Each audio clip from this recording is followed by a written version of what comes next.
encontramos un artículo muy interesante que habla sobre exponer a los bebés a un segundo idioma y cómo esto causa que sean más inteligentes, aparentemente, según este estudio. Sí, acá dice que los bebés, bueno, igual es medio raro, porque estamos viendo una foto de un bebé metido dentro de una máquina, pobrecito va, porque testearon a 16 bebés que venían de casas en donde un papá hablaba, por ejemplo, inglés y otro papá hablaba español. Sí, ¿no? Esto lo hizo la University of Washington, este estudio. Así es. Entonces lo que dicen, los testearon, ¿no? Las ondas del cerebro, el córtex prefrontal y no sé qué cosa más, encontraron así como actividad electromagnética en los bebés más actividad electromagnética en los bebés que venían de casas bilingües. Incluso antes de poder hablar, aparentemente, la capacidad de escuchar 2 idiomas desarrolla determinadas habilidades cognitivas que son como claves para un ser humano y es mejor para ese bebé, que después va a ser una persona, ¿no? Lo loco es que son bebés los del estudio, no sí. Son ya niños que vos decís, bueno, a causa de claro. que fueron, no, bebés Babies. Que a uno le parece que no te están escuchando, no te están entendiendo, procesan todo en sus cerebritos. Y Yes. 2 de las características que desarrollan más los bebés que son bilingües o que están expuestos a más de un idioma es lo que tiene que ver con la toma de decisiones y la resolución de problemas. O sea, las zonas del cerebro que lidian con esas cuestiones son las que más activas estaban en los bebés bilingües. O sea, básicamente la nota dice, no tiene ninguna desventaja ser bilingüe. Parece que estuviéramos promocionando un instituto de inglés. Es que es muy loco porque, especialmente para inmigrantes de acá de Estados Unidos, hay mucha información errónea con respecto a eso. Muchos padres que, al ignorar esto, piensan que si exponen al niño, por ejemplo, a español, el niño no va a aprender bien inglés, no le va a ir bien en la escuela, como que les puede hacer un mal. Cuando está comprobado científicamente que es todo lo contrario, que les hacen un bien al hablarle en otro idioma. Algo que me llamó también la atención es que también tienen mayor habilidad para adaptarse a otros idiomas o a otros sonidos nuevos que los bebés que no están expuestos a otro idioma. O sea, si de repente alguien les habla en alemán, el bebé que ya es bilingüe está mucho más abierto y con posibilidad de adaptarse a esos nuevos sonidos de idiomas que el bebé que solo habla un idioma, como que lo descarta automáticamente el cerebro. Claro, exactamente. Así que, bueno, ya saben, people. Bueno, ya lo habíamos hablado esto, ¿te acordás? Con Adolfo, nuestro invitado científico. Y la verdad que es súper curioso, por tal cual, por lo que vos decís, porque no es que es un nene que por ahí te repite palabras o lo que sea, no. Son bebés que todavía no aprendieron ni a hablar una lengua. Y sin embargo, se ve que el cerebro, por su lado, va generando conexiones que les sirven luego en la vida adulta, ¿no? Y te acordás que Adolfo nos había dicho que si vos, por ejemplo, un bebé está expuesto a una lengua y después, como decía el caso de un bebé chino, que después lo adoptaban en otro lugar, le quedaba esa cosa residual si en el futuro retomaba quizás la lengua china, suponete. Está maravilloso. Buenísimo también para exponer a los bebés o a los niños a otro, por más de que no estén criándose en un ambiente bilingüe, ponerle canciones o ponerle, no sé, algún video en otro idioma para que estén expuestos a esos sonidos, a esos idiomas, ayuda y les queda. Claro, tal cual. No se pierde. Así que sí, exactamente. Y después esto que ya también lo habíamos dicho, lo habíamos leído en otro lado, que dice que aprender otra lengua también te puede ayudar a prevenir o demorar el comienzo de alguna enfermedad degenerativa, como el Alzheimer o la demencia. ¿Sabías? Está tan bueno eso. ¿Viste? Estamos salvadas, Marina. Sí. ¡Qué suerte! Yo sé que a lo sumo me internan por loca, pero todos los demás... de los demás me salvé. Ya me voy a anotar en algún curso de otro idioma, por las dudas, ¿viste? Por la duda, para seguir nunca es poco, generando la nuevas prevención conexiones cognitivas. Ay, ya nos estamos yendo de nuevo a la pavada. Bueno, vamos a presentar a nuestra nueva invitada. Sí, hoy tenemos con nosotros una invitada de lujo. Espero que disfruten mucho de esta entrevista. De luxe, y habla más que nosotras además, así que prepárense, una genia. Adelante.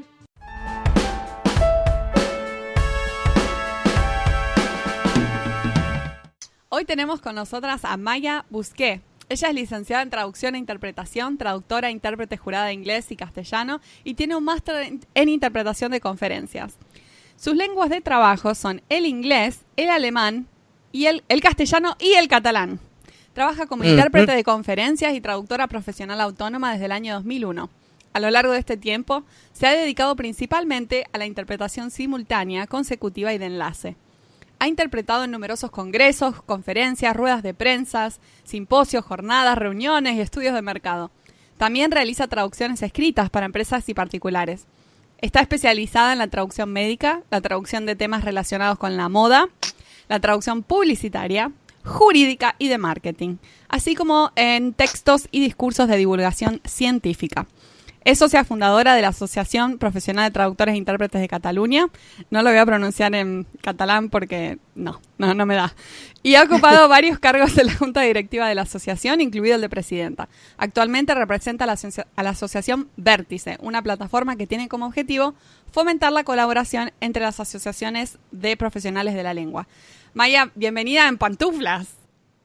Gracias y muchas gracias por tenerme con vosotros. Muchas gracias a vos por hacerte este ratito. Sabemos que todavía te quedan cosas por hacer, por trabajar. Estás en Barcelona, ¿no? Estoy en Barcelona, sí. Hoy triangulamos Barcelona. Son fiestas además, el lunes es fiesta aquí, las fiestas de la Marsella. Claro. Sí, en Barcelona. ¡Qué buena onda! Así que vas a andar de joda, como se dice en Argentina. Básicamente. Exacto. Este fin de semana en Barcelona estamos todos un poco de fiesta, sí. Sí. Igual Barcelona es como una ciudad que hay movida, hay fiesta, ¿o no? Continua. Hay mucha gente, mucho turista. A veces demasiado, pero bueno. No, sí, es verdad. Tenemos que hacerte la pregunta de rigor. ¿Estás en pantuflas? No, porque hace calor. No, la verdad es que ahora mismo no estoy en pantuflas, estoy en sandalias, que un poquito. Bueno, está bien. Bueno, está bien. Es la versión, veraniega de la pantufla. De todos modos, chicas, yo nunca he sido yo sé que hay mucha gente que trabaja en pijama, yo nunca he sido de trabajar en pijama. Yo, de hecho, incluso cuando no interpretaba tanto, porque ahora la verdad es que la mayoría de los días interpreto, también sigo traduciendo, pero interpreto más que traduzco, pero cuando empecé era al revés, traducía más que interpretaba. Incluso las semanas que a lo mejor estaba prácticamente toda la semana en casa traduciendo, nunca traduje en pijama. Siempre me gustaba levantarme, darme una buena ducha y arreglarme. Lo hacías bien, como debe ser en realidad. Pero igual me estoy imaginando un personaje teatral que va a interpretar en pijama, porque está tan acostumbrado a traducir en su casa que interpreta en pijama. Me encanta. La traductora que un día le pidieron ir a interpretar y no se sacó el pijama. Sería como un personaje de Capusotto acá, más o menos. Estaría divertido. Bueno, igual te felicito, porque todo ese esfuerzo está muy bien, ¿no? Porque en realidad yo te digo que a veces me veo y me siento una homeless. Me voy acumulando ropa, me pongo cualquier cosa, con lo mismo que estuve todo el día traduciendo, me acosté a dormir y al otro día me levanté y como si no. Y por ahí me baño y me vuelvo a poner lo mismo, es un desastre. Tengo que confesar que nada, bueno, se ve que mi marido me ama mucho, porque si no, ya me hubiese mandado a freír churros por crota. No, claro, bueno, tiene que trabajar en lo que le vaya mejor y le siente mejor. Exacto. Sí, pero claro. Comodidad. Y sí. Es así, comodidad total. Y contanos cómo es un día en tu vida como cuando trabajas de intérprete, específicamente intérprete de conferencias. ¿Con qué tipo de clientes trabajás? ¿Cómo es una jornada laboral de ese tipo? Pues la verdad es que es imposible trazar una jornada tipo porque nuestros días son de lo más variopinto y de lo más variado. Yo tengo clientes muy distintos, trabajo desde en conferencias médicas donde todo es pues muy, digamos, muy elegante, muy formal y allí sí que realmente pues el día es mucho más estructurado, ¿no? Pero también puedo trabajar en auditorías en una fábrica donde por supuesto no tiene nada que ver un congreso médico con una auditoría en una fábrica. A veces también estoy en congresos de moda, he hecho consecutivas para astronautas, he trabajado para ¡qué lindo! como Ferran Adrià, he estado, qué sé, el fin de pasado, sin ir más lejos, por ejemplo, me mandaron a Creta para interpretar sobre esgrima, es decir, Wow. ¡Qué lindo! Y me pasé la mayoría del fin de semana en la playa, también lo tengo que decir, pero bueno, el momento de la cabina fue pues muy intenso también, pero la mayoría pues incluye muchas cosas, ¿no? Nuestro trabajo, la verdad es que lo más interesante y lo mejor que tiene es que es realmente variado. Tocas muchos temas muy diferentes, para los cuales evidentemente hay que prepararse, pero nunca te aburres, porque cada semana es diferente a la anterior, cada semana tiene nuevos retos, nuevas diversiones, y el día a día de un intérprete, ya os digo, es que no se puede establecer un arquetipo, porque cada día es diferente. Hay días que mi jornada empieza a las 6 de la mañana, me toca madrugar mucho, porque a lo mejor tengo un congreso en la otra punta de Barcelona que empieza a las 8, y yo qué sé, y tengo que prepararme mucho, llegar antes, y empiezas a las 6 de la mañana y voy, por ejemplo, a una conferencia médica, eso ocurre muchas veces, pero otras veces que sé, a lo mejor trabajo por la tarde haciendo una rueda de prensa en consecutiva, o me tengo que ir, no lo sé, pues eso, coger un avión e irme a Creta para interpretar sobre esgrima, o me voy a una fábrica, es decir, son cosas se sabe nunca dónde va a estar, Maya. Es como... La verdad es que no, la verdad es que no.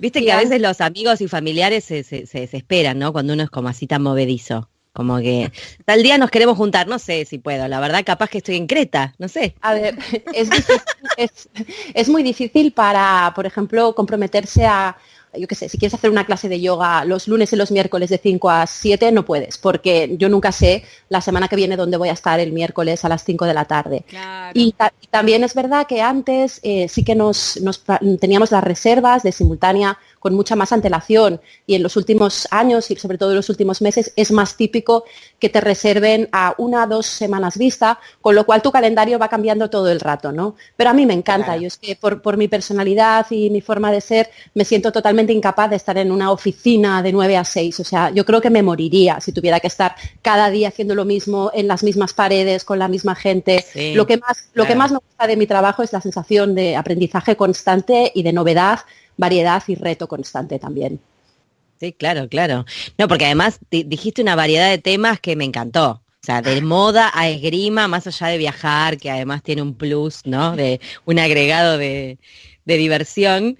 Ya el solo hecho de, no sé, saber que vas a interpretar en un coso, en algo de moda, a mí no sé. Yo estaba pensando en tus distintos atuendos para estas interpretaciones. Como me imaginaba, sí, por ejemplo, si hacías algo médico, como que ibas a re formal vestida. Súper. Y después si hacías algo de moda, te ponías algo así más como loco. La verdad, loco.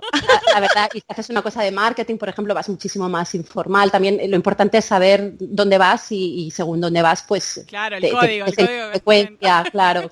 Antes sí que la interpretación de conferencias requería prácticamente siempre traje chaqueta, pero ahora ya no tanto, ¿eh? Ahora la mayoría de los sitios no están... Pero bueno, sí que realmente es muy diferente. O sea, hay contextos y contextos, temas y temas, y no os puedo sacar un prototipo, chicas, porque lo que sí que os digo es que es muy divertido y muy interesante, prácticamente siempre. No siempre glamuroso, a veces es muy glamuroso y a veces no lo es nada, ¿eh? O sea, hay de todo, pero es variado. Claro, esto que estuvimos viendo, que diste una charla sobre los mitos, sobre lo que la gente piensa que es ser un intérprete, y que quizás sentís que hace falta salir a decir que no, ¿no? ¿De qué se trata eso de lo que hablas? Contá un poquito más para el que no haya escuchado la charla, que somos muchos. Hay muchos mitos, ¿no?, acerca de la interpretación. Uno de los mitos es que pues, los intérpretes no se hacen, sino que nacen, que es una especie de don. Las personas nacen dotadas de ese don, o si no lo tienen, no pueden ser intérpretes jamás. Y yo estoy bastante en contra de eso. Evidentemente creo que la interpretación es una técnica que se aprende, y es una técnica a la cual todo el mundo tiene acceso. Hay personas que tienen más facilidad, por supuesto, personas que van a adquirir esa técnica de una forma más fácil, y a otras a las que les va a costar más, pero al final yo muchas veces lo comparo con dos cosas que son conducir y tocar el piano, porque son cosas que pasan por una parte del proceso pasa por el subconsciente, y es muy importante ese tránsito de la parte consciente a la parte inconsciente.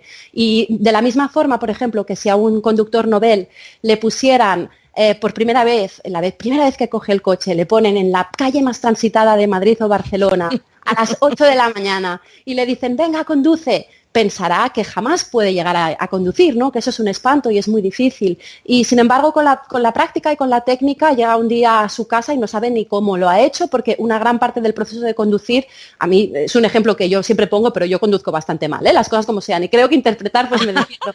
Pero conduciendo soy un espanto. Pero me parece que hay una parte que es exactamente esa, que es interiorizar una técnica y por tanto yo me niego mucho a que las personas prueben la interpretación una vez y crean que no valen para eso, ¿no? Porque muchas veces si las expones a la interpretación, insisto, como si las expusieras a una calle transitada a las 8 de la mañana la primera vez, van a pensar que son unas personas negadas, ¿no? Y luego otra de las cosas que se requiere en interpretación para practicar es la repetición. Y ahí está mi otro ejemplo del piano, ¿no? Cuando tú tocas el piano, pues imaginamos que si un pianista que está empezando, que cada vez que intenta practicar le pusieran una partitura diferente, solamente las personas que son Mozart o yo qué sé, los grandes genios lo harían bien desde el principio, porque la gran mayoría de nosotros necesitamos practicar y practicar y practicar con la misma partitura. Y muchas veces cuando se enseña a interpretar, se olvida eso y se olvida el hecho de que se debería enseñar a interpretar cogiendo un mismo discurso y trabajando de ese mismo discurso muchos planos diferentes, desde la comprensión del original hasta la formulación de la traducción, pasando por planos mucho más sutiles que solo puedes trabajar si no te fallan los dos primeros, como por ejemplo la entonación, el control de las muletillas, el control de la respiración, muchas cosas que solo puedes trabajar si no te está desbordando por completo la otra parte de tu cerebro, ¿no? Porque la interpretación no deja de ser un proceso en el que tu cerebro se divide como en varios compartimentos y hay una parte muy importante que es el director de orquesta que tiene que estar ahí siempre controlándolo todo, pero es importante que todas las partes fluyan a la vez y que muchas de ellas pasen por el subconsciente. Es una técnica preciosa y yo lo que siempre digo, y ese mito que yo intento desmentir es el mito de que el intérprete nace, porque yo creo que con trabajo pues se puede conseguir. Es un trabajo precioso y es un trabajo que a mí personalmente me ha aportado muchísimo y vamos, creo que es un trabajo muy, muy maravilloso. Y entonces también otro de los mitos que existe de afuera acerca de los intérpretes es que somos como un poco divos, ¿no? Un poco personajes así, que eso supongo que viene de hay otras... una fama de élite. Hay una fama de que los intérpretes son una élite, es verdad. Y eso no es verdad, es decir, sí que nuestro trabajo es muy exigente, sí que es verdad que está bien pagado, o sea, ese mito sobre que los intérpretes cobramos más que los traductores por lo general, no siempre, pero en general un intérprete se gana muy bien la vida, ese mito es totalmente cierto, o sea, pero el mito de que somos engreídos, vanidosos, una especie de divos, eso no es verdad. Hay una nueva generación de intérpretes y generaciones anteriores también, que son personas muy cercanas, muy, muy colaborativas. Yo, por ejemplo, aquí en el circuito de Barcelona realmente hay un ambiente muy majo entre los intérpretes, nos ayudamos muchísimo unos a otros, nos pasamos trabajos, organizamos cenas, es decir, no hay este ambiente individualista que se pueda imaginar desde fuera, ¿no? No sé, hay muchísimos mitos acerca de la interpretación de conferencias, chicas, porque yo creo que es una profesión que se conoce poco desde fuera. Sí. Y bueno, a veces...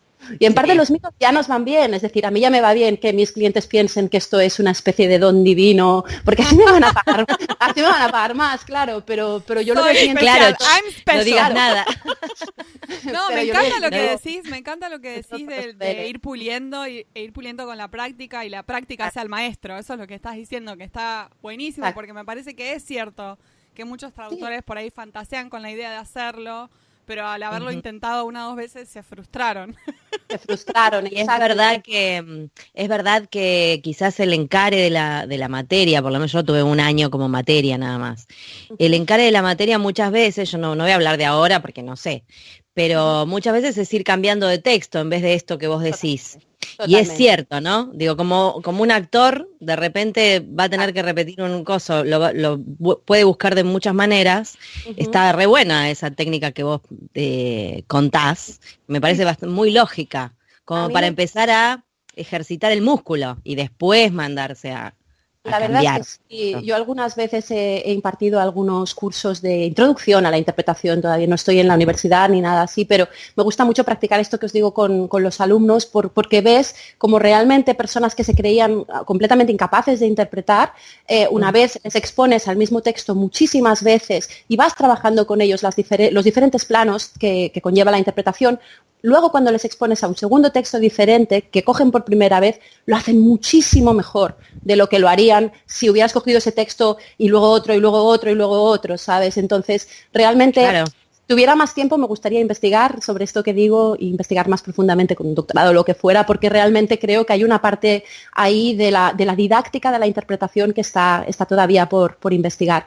Pero bueno, ya os digo, es una técnica que se trabaja y ahí estamos los intérpretes. Y otro de los mitos también, esto no es un mito, pero creo que también puede ser algo que frustre a las personas que están empezando en el mundo de la interpretación, y porque muchos de ellos también han estudiado traducción e interpretación, cuando son dos cosas completamente diferentes que requieren habilidades muy diferentes también. Sí.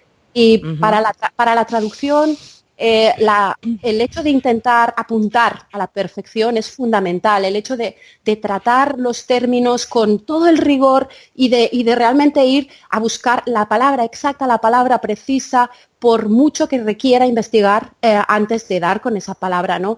Y entonces esos mismos traductores, cuando abordan la interpretación, la abordan con este enfoque, y en la interpretación una de las cosas fundamentales es aceptar la imperfección. Es decir, la interpretación es una técnica eminentemente imperfecta. Eso no significa, y eso siempre lo digo, eso no nos da licencia para ser un desastre. Es decir, en una interpretación,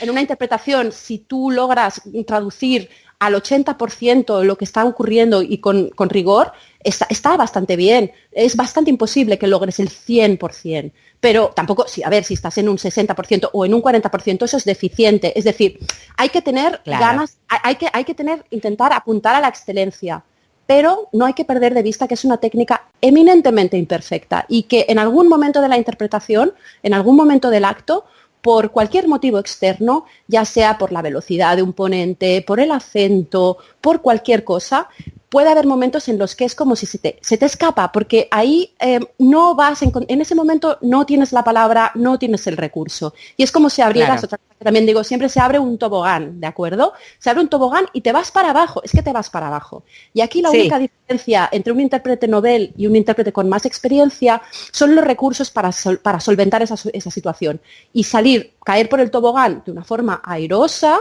o caer con el tobogán enseñando las bragas. Volver a trepar por el tobogán. Claro. Pero sí que es importante asumir que hay momentos en los que una interpretación se va a complicar y no se puede estar al 100%, aunque sí que hay que apuntar a la excelencia, por supuesto. Y este es otro de los mitos y es otra de las maneras en las que el cerebro del intérprete a veces funciona un poco diferente al cerebro del traductor, porque el intérprete no va tanto a la palabra justa y la palabra exacta, sino a la palabra adecuada en ese contexto para salir del paso. Evidentemente, si estás haciendo un congreso médico, la terminología médica la tienes que dominar. Y es importante que trasladar el discurso con toda la terminología que puedas. Pero también es verdad, por ejemplo, una de las cosas que yo más hago es medicina, ¿no? Y una de las cosas que yo siempre digo, porque a mí me preguntan, ¡ay, haces medicina! ¡Qué complicada la terminología médica! Y digo, bueno, para empezar, la gran mayoría de la terminología médica tiene raíces grecolatinas, con lo cual es bastante similar en inglés y español y catalán y prácticamente todas las lenguas. Pero aparte de eso, la persona del público o el ponente que se pone los auriculares para escuchar una interpretación en un congreso médico es un médico. Es decir, si en la pantalla tiene, una prostaglandina, sabe perfectamente lo que es eso. Es decir, no va a tener un problema con esa terminología. Lo que va a tener un problema es con un nevertheless. Va a tener un problema con todo lo que estructura el discurso y con lo que traslada la historia. Y un intérprete lo que hace, lo que tiene que hacer es contar una historia.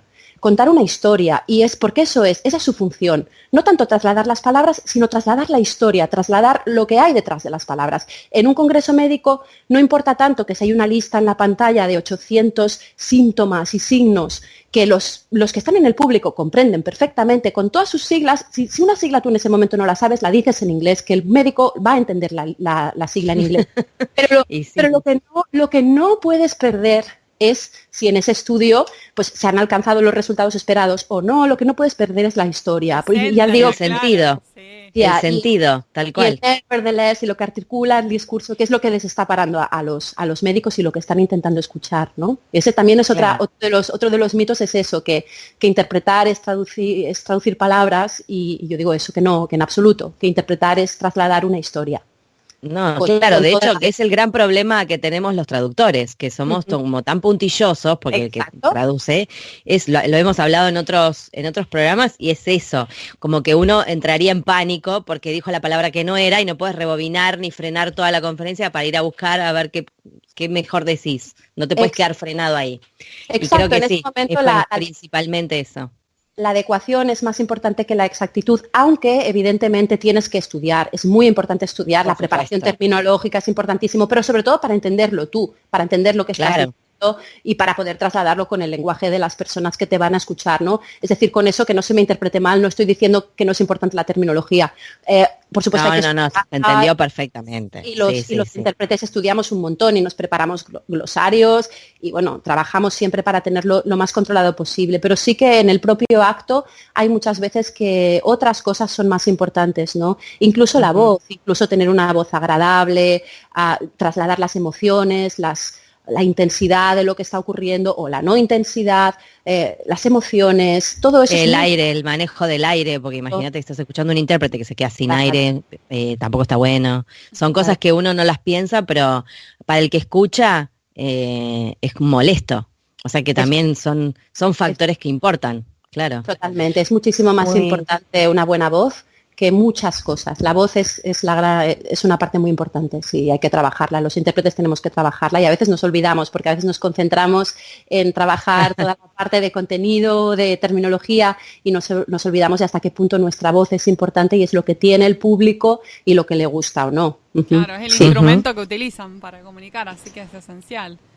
Exacto, sí. Y dado que interpretás desde varios idiomas, nos intriga saber cuál es el que disfrutás más, qué diferencias encontrás en traducir desde distintos idiomas, si algún idioma te exige prepararte más, o si te cuesta más o menos conseguir información en algún idioma. Contanos un poco cómo manejás esto de traducir desde varios idiomas. Pues yo la combinación con la que más trabajo es inglés-español y español-inglés. Es la combinación en la que hay ahora mismo más volumen de trabajo, por lo menos en el mercado privado de Barcelona, y es una combinación que me encanta, con la que yo estoy muy a gusto. De vez en cuando trabajo también, por ejemplo, castellano-catalán, y la diferencia entre el inglés-castellano y el castellano-catalán es que el castellano-catalán, como son tan parecidos, es mucho más fácil y mucho más inevitable pegarte por completo, ¿no? Y entonces vas ahí pegado justo detrás del orador, palabra por palabra, porque ahí sí que puedes intentar prácticamente hacer un palabra por palabra casi. Y el problema cuando te pegas tanto es que cuando de repente surge un término que tú no puedes, en ese momento no puedes resolver, que se te sale un tobillo y no te acuerdas cómo se dice tobillo en catalán. Cualquier tontería de estas que te puede ocurrir en un momento de interpretación, y tienes que tener, si estás demasiado pegado, se nota mucho más que te está fallando ese término. Y en cambio con el inglés-castellano siempre hay un poquito más de distancia, y eso permite también reformular de una manera más correcta. A veces es más difícil, por supuesto, porque es más alejado sintácticamente, pero sí que es verdad que en ese caso, ¿no? Cuando te falla una sola palabra, tienes muchísimos más recursos para dar la vuelta y llegar a donde quieres llegar sin esa palabra, ¿no? Uno de los recursos típicos que tenemos los intérpretes es la hiperonimia y la hiponimia, es decir, cuando de repente nos sale, qué sé yo, clavel, y no sabes cómo se dice clavel en inglés, pues lo siento, pero es un flower, ¿sabes? O sea, subes un nivel y chao. Chao. Pero sí, claro, Claro. pero sí, chao, sales de ahí. Pero sí que es verdad que si estás en un congreso de botánica y te dedicas a llamarlo a todo flowers, pues bueno, te van a despedir en 2 Flowers and plants and trees. Claro, And y en plan, flowers and herbs and plants. animals. No, claro, no puedes hacer eso, no puedes hacer eso.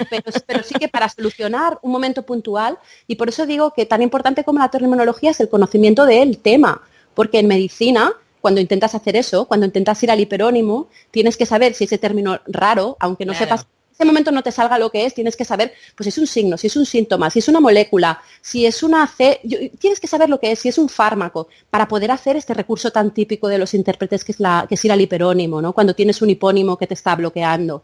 Y volviendo a las combinaciones, en combinaciones que en principio parecen más difíciles, es mucho más fácil hacer eso, porque tienes la distancia para hacerlo. Mientras que cuando vas Claro. ahí pegadito al original, tienes menos tiempo y se nota mucho más este tipo de Claro. estrategias que aplicamos de una forma natural.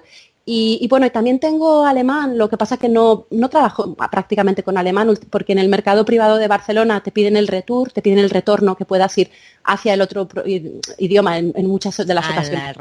La inversa. Sí. Claro. No siempre, hay cabinas puras, pero en algunas de las situaciones necesitas pues tener el retorno, el retour que le llamamos. Y es verdad que, por ejemplo, yo de alemán no tuve ese retorno, no lo podía hacer desde el principio, con lo cual he ido diciendo que no a muchos trabajos y ahora no trabajo casi con el alemán. También es verdad que los pobres ponentes alemanes los ponen a hablar en inglés en el 90% de los congresos, pero Claro. sí, es una combinación que apenas toco. La que más toco es inglés-castellano. Y vos, o sea, vos sos oriunda de Barcelona, o sea, ¿el catalán lo aprendiste desde chica o no? O sea, ¿hablás Bueno, las a ver, dos lenguas de más o menos? yo ¿O ese es nací en otro mito? No, ¿Cómo? bueno, en mi caso sí que es un mito que soy catalana. Sí, no, soy catalana, mis padres son catalanes, pero yo nací en la India. Mis padres eran hippies, yo me crié en Menorca y mis padres desde Menorca viajaban muchísimo y por eso el interés por los idiomas me nació ahí, porque mi madre siempre cuenta que cuando yo tenía 3 o 4 años me podía dejar en una calle de Calcuta jugando a la cuerda con las niñas y nos comunicábamos. Yo hablaba catalán, ellas hablaban qué sé yo, qué dialecto de por ahí y por gestos y lo que fuera nos entendíamos perfectamente, pero llegó un momento, no sé, hacia los 5 años o así, en los que surgió la vergüenza y en ese momento dejé de poder comunicarme con los niños y me acuerdo muy chiquitita de pedirle a mi madre, mami, quiero aprender inglés porque quiero poder entenderme con los niños cuando viajo. Entonces empecé a aprender idiomas de chiquitita y el motivo es ese. El motivo eran los viajes de mis padres y que a mí me gustaba entenderme con los niños, ¿no? Pero volviendo a esta anécdota de cuando yo, antes de tener las vergüenzas que todos tenemos, me podía entender con los niños hablando 2 idiomas diferentes, eso nos demuestra que en la comunicación más del 80% es no verbal. Es decir, y volviendo a la interpretación, muchas veces es fundamental que no se pierda ese 80% que no es verbal, que está en la entonación, que está en la intención y que está en la emoción. Eso es muy importante en un intérprete también, porque comunica muchísimas cosas, porque cuando alguien habla, no solo lo que dice, sino cómo lo dice, y eso también hay que trasladar. Sí, totalmente. Es verdad cuando uno ve esas interpretaciones quizás en vivo, bueno, me acuerdo ahora de las entregas de los Oscar hace un montón de tiempo, por lo menos acá en Argentina, era tan monótona la interpretación que todo el mundo la odiaba. Claro, obviamente, vos los actores que veías en pantalla ya los conocías, obviamente hay como era una cosa simultáneo, ahí, así que supongo que eso es muy diferente. simultáneo, también, tal cual, pero fea de monótona. Era fea, sí, tal cual. Era espantosa. Voy a agradecer a mi no la quiero madre escuchar y más. también a mi padre. Gracias a todos los que me apoyaron. Gracias. Hay una corriente de interpretación de hace tiempo ya, yo creo que ha quedado un poco obsoleta, utilizaba esa entonación monótona, monocorde para poderse concentrar en otras cosas, pero yo creo que ahora a estas alturas de la partida ya está un poco superada esa tendencia, ¿no? Yo creo que los nuevos intérpretes sí que intentamos darle un poco de vidilla a nuestra interpretación con la voz, porque esa gente debe estar trabajando. La audiencia, sí. Sí, esa gente está trabajando de Siri ahora, debe ser la voz de Siri, ¿no? Claro. porque era así. Sí, sí. No, está claro. Maya, y ahora que te acuerdes así, alguna anécdota de esas que te quedan así guardadas, decís, ay, no sabés lo que me pasó en la conferencia tal. Debes tener miles, pero digo, de esas que le contás a tus amigos siempre, o las que uno, viste, siempre tiene más a mano. Contanos alguna. Dale, chusmeate algo. Yo no sé, hay anécdotas preciosas. A mí me ha ocurrido casi todo lo que os podáis imaginar. Es que desde tocar el xilofón en la cabina, que nos trajeran un xilofón, hasta, yo qué sé, hemos hecho de todo. Es que estoy intentando pensar así anécdotas, cosas que me haya tocado hacer. Por ejemplo, estuve una vez en un congreso de la Cábala y cerraron todas las luces, se encendieron velas y empezaron a hacer como un ejercicio de meditación y hacer cánticos raros, y yo estaba ahí interpretando. Me ha pasado absolutamente de todo lo que os podáis imaginar, chicas. Lo que os podáis... help to the interpreting booth. Sí, Qué situación rara, claro. Ay, sí, pero aparte bueno, no, ustedes son como maestros zen, porque la verdad yo creo que me tentaría la mitad de las veces si me pasara algo así. Nos pasan cosas muy divertidas, de verdad, y cosas muy bonitas también. O sea, yo, por ejemplo, yo trabajo mucho con temas científicos porque me encanta la ciencia, ¿no? Y me gusta la astronomía desde que soy chiquitita. Siempre he tenido una fascinación por el cielo, por las estrellas y eso, ¿no? La primera vez que me tocó interpretar a un astronauta de la NASA, ¿no? Sobre auroras boreales desde la Estación Internacional. Ay, qué lindo, eso me encanta. Esa sensación fue absolutamente maravillosa, ¿no? Y la verdad es que es eso, que la interpretación te brinda la posibilidad de incluso eso, de cumplir muchos sueños, de hacer cosas que nunca creías que ibas a hacer, de conocer a personas que nunca creías que ibas a conocer. Es realmente, ya os digo, casi siempre divertido, algunas veces un poco estresante, pero nos da muchísimo, ¿no? Por ejemplo, yo que sé, hace relativamente poco también me tocó interpretar a Roger Waters, el de Pink Floyd. Ajá, y me acuerdo que estaba mi madre, como en ese caso no cumplí un sueño mío, sino un sueño de mi madre, ¿no? En plan, ¿cómo te mandan a interpretar? Como loca. Sí.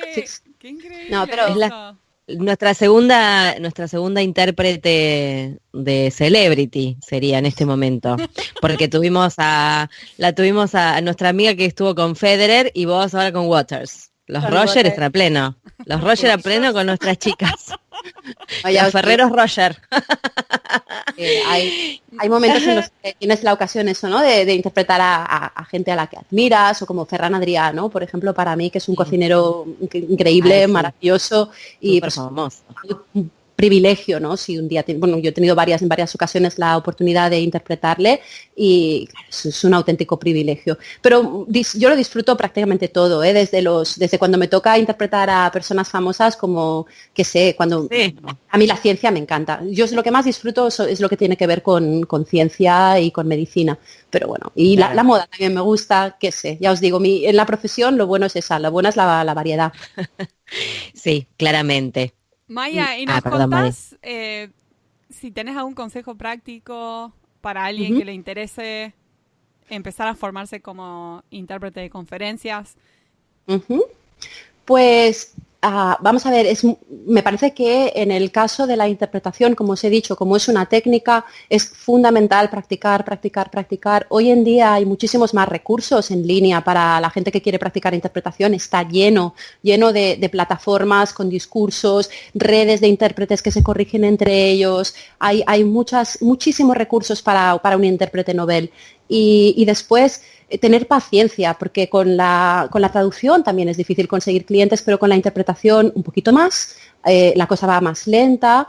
Y yo qué sé, yo empecé en el año 2001, 2002, cuando terminé el máster, y en ese momento era un poco más fácil que ahora, debo decir. Ahora es todavía más difícil, ¿no? Pero sí que es verdad, pero es verdad que tienes que perseverar, que tienes que continuar intentándolo, y fundamental la preparación. Es decir, los primeros trabajos que le ofrecen a uno nunca van a ser rentables. Tienes que pedir siempre una buena tarifa, eso sí, para no destrozar el mercado, etcétera, la tarifa bien alta. Pero por alta que sea la tarifa, nunca a un intérprete novel no le va a compensar, porque lo que tiene que hacer es estudiar todo lo que se pueda estudiar, claro, y más. En un principio, estudiarlo, Sí. todo, estudiarlo todo, buscar a todos los ponentes del programa, ver vídeos por YouTube, escucharles, entender su acento, preparar el tema, preparar el glosario. Claro. Entonces, el principal consejo que yo tengo para las personas que empiezan es tomarse el trabajo muy en serio y trabajar muy duro, prepararse muchísimo, ser amables. Ese es un consejo que parece como de perogrullo, ¿no? O sea, como ser amable, pero es fundamental. La amabilidad con el concabino o la concabina, con la persona que tienes al lado en la cabina, y la amabilidad con el cliente, saber estar en tu sitio, no ser para nada intrusivo, pero ser correcto y ser amable es fundamental y te abre muchísimas puertas porque muchas veces la gente se olvida, y también en traducción, la gente se olvida de que lo que estamos vendiendo no es un producto, es un servicio. Un servicio. Sí. Y el servicio implica otras cosas. Nosotros a veces con una traducción pues pensamos que si la vemos como un producto, imaginamos que lo único que cuenta es el texto final que tú le presentas al cliente. Mentira. Cuenta también la puntualidad, fundamental. Cómo tú trates al cliente, fundamental. El tono, la profesionalidad en general, la amabilidad. Y con la interpretación también. Sí, es saber hacer los contactos cuando tienes la oportunidad, que alguien te da una primera oportunidad, hacerlo muy bien. Solo tienes una oportunidad de causar una primera impresión. Las primeras impresiones son muy importantes. Tampoco desanimarse si no sale perfecto. Nadie nació siendo perfecto, y además, como he dicho antes, es una técnica eminentemente imperfecta, pero sí, por lo menos, haber estudiado todo lo que tenías que estudiar y llegar ahí con la voluntad de ser amable, de comunicar. Yo, por ejemplo, cuando estoy interpretando siempre me imagino que en el público está mi hermana, ¿no? Y que estoy intentando contárselo a mi hermana. Es algo que a mí me ayuda mucho para salir del entorno en el que estoy e intentar centrarme en que alguien que yo quiero entienda lo que está ocurriendo. Y Claro.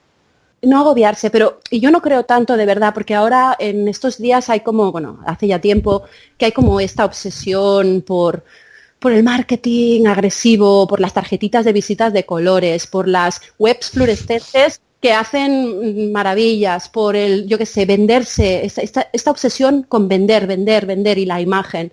Eso no funciona. Lo que funciona es el trabajo duro, y es aprovechar las oportunidades que se te presentan, buscar esas oportunidades con tesón, con constancia y sobre todo con mucho respeto por el trabajo y con la voluntad de hacerlo de la mejor manera posible, ¿no?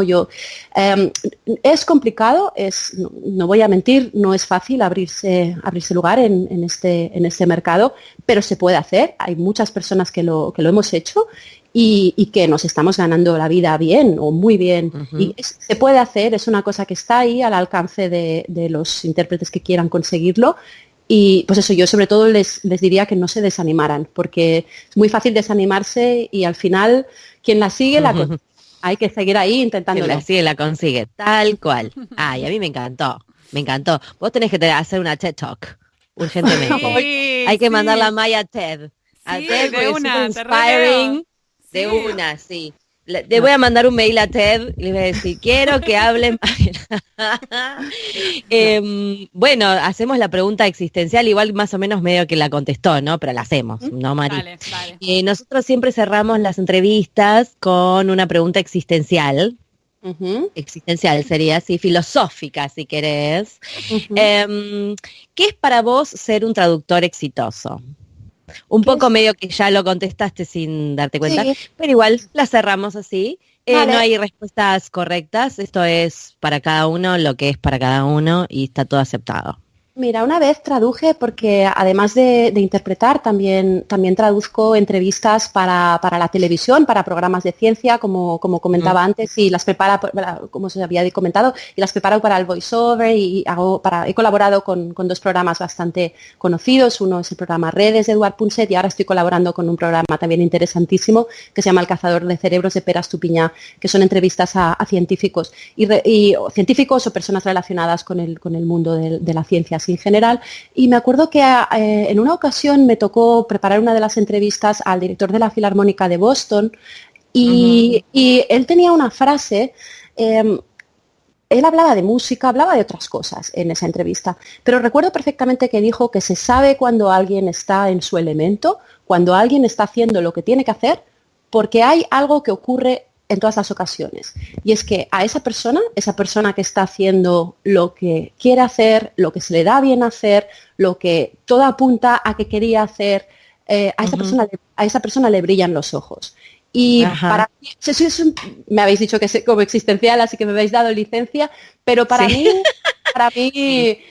igual suena un poco pavo, pero para mí el éxito es que te brillen los ojos haciendo lo que haces, porque eso significa que lo estás disfrutando. Cuando logras compaginar el ejercer una profesión que te gusta, para la que sirves, y que además te da dinero, para qué negarlo, porque tiene que ser rentable, y además estamos aquí, yo no soy una ONG, o sea, yo también estoy aquí porque quiero también vivir dignamente de esa profesión, ¿no? Pero cuando yo siento que estoy haciendo algo que me gusta mucho hacer, que además siento que puedo hacer, que se me da relativamente bien hacer, y que encima está bien remunerado, cuando ocurren esas tres cosas y yo me lo estoy paseando bien y estoy disfrutando mi trabajo, me brillan los ojos.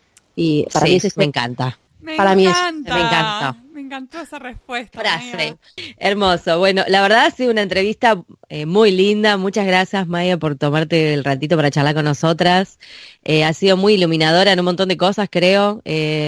No solamente para los que ya se dedican a la interpretación, sino también para los que no saben nada de la interpretación, o para nosotros los traductores, que muchos de nosotros también pensamos que la interpretación es algo como que no podríamos hacer nunca. Vamos a decir la verdad. La verdad que muy lindo todo lo que nos contaste, y nos alegra mucho haberte tenido acá de invitada. Os la agradezco, chicas, un placer para mí también estar con vosotras.